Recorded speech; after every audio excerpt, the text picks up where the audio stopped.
Me and Sable, we're at a little bitty cemetery. I'll show you this cemetery. This is one of them little country cemeteries that's really little. Well, I'll grab the probe, Sable. We'll see what we got here.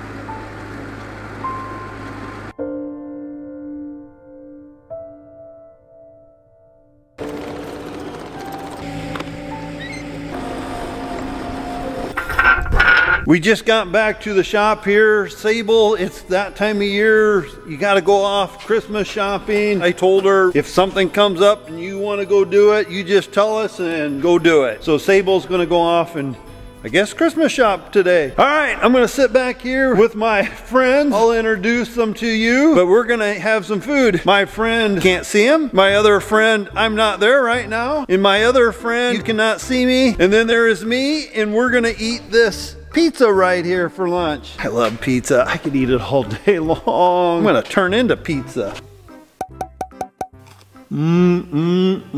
Somebody is knocking at our door. Who's out there? I didn't know you were coming over today, Kristen. Come on in. Here is those settlements. River Valley's gonna mail theirs. Okay. Did your daughter use a crayon to do that, or did you do that? As we were getting lower and lower prices, we had our puts here to make us back to profitable again. And then the major market changing event was what on these calls was, what if this thing takes off and I'm sold at X amount of level and I didn't grow the crop?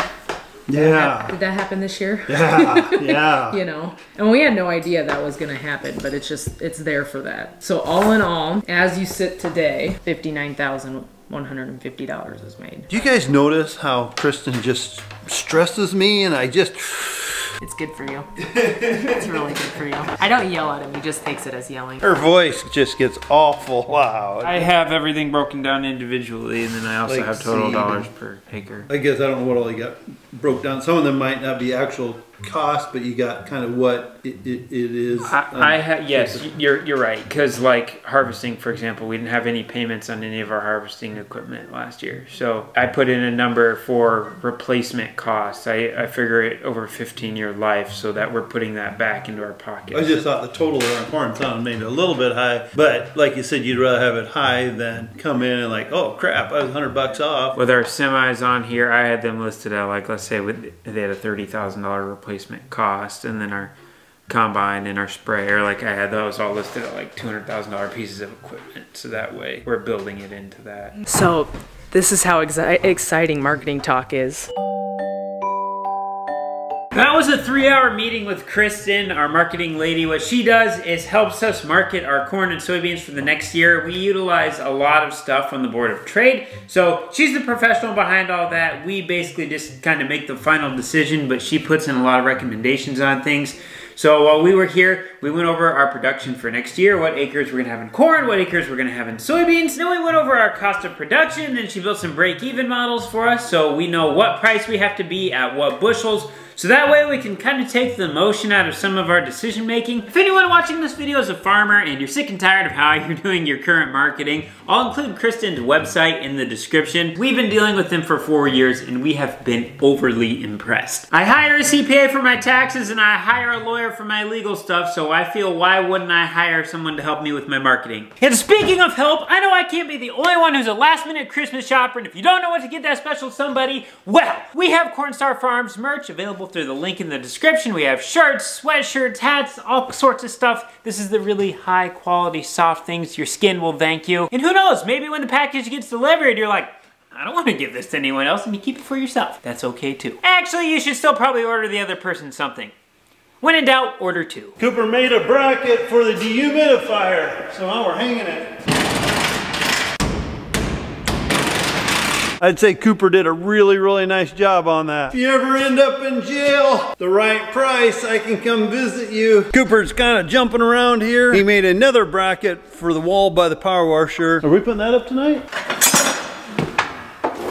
Little thing don't look that big, but it's sure heavy. Can't remember exactly, but I'm thinking this one runs 3,500 pounds? 3,000. 3,000? Cooper said 3,000, so we'll round to the 3,250. I think Cooper's doing a really good job on this. It's looking really nice. Starting to take shape in here, I gotta admit. But I'd rather be working on the equipment. Smells like spray paint. It does smell like spray paint. You notice anything different? I don't know what used to be there, but there was something there. That's cool. Did you make this? You did good, Cole. That was good. Why does it look so much bigger in here? You any good? I don't know. Let's find out. All right, you need to back up 3/4 of an inch. Come forward 1/2 inch. There you go. 7 feet 9 1/4 inches. You should know this. I broke it. Oh man. Wow, that was a pretty good throw.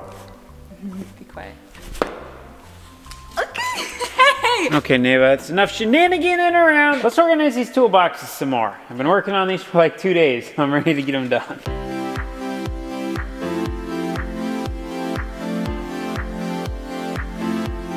I'm not lying when I say this is my least favorite thing to do on the farm. I do not like sorting toolboxes. It just takes so long. You drag out so many tools. They have so many miscellaneous things that you have to try to pair with other stuff. Got ourselves a little change in plans. Cooper was just talking and he mentioned that we probably don't need 3 roll-around toolboxes, and I agree with him. So we're gonna turn this into a roll-around, that into a roll-around, and then this one is gonna be a stationary. So we're gonna pull out the drill presses in this contraption, then we're gonna grab the red toolbox and we're gonna stick it in this area. That way we can have stuff readily available for this stuff, and then at the same time we'll also be right next to the bench. This trash can and these cans are giving me some problems. Really, I think we only need 1 can here, and these 2 can go. And I want to get rid of these 2 cans because they take up 24 inches. I could slide the shelf over 2 feet. Then we'd still be able to fit the red toolbox right here, and then we'd also be able to have this right here next to the bench. Cooper and I want to take this stuff off. We want to chop this post down, and then we want to mount this grinder on top. I think that's going to work pretty good.